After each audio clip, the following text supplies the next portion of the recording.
Balita ko may rapper daw sa TikTok na naghahamon ng laban. Walang personalan to pero ano ba talaga gusto mong patunayan?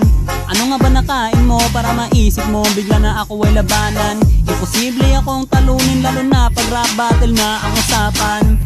Pinakamalakas mag-chew dito sa Pinas. Bukod sa Unli Skin Tol, unli rin to mag-recall. Kaya di nyo ko kaya kahit pagtulungan pa ni Kapitan El sa mundo niya. Kayo'y mapapaluhod sa harapan ng tunay na rapper na hinamon mo ng battle sa paligsahan ng rap. Pagkatalo mo'y masaklap, ngayon matutong kumilala, di may kukumpara.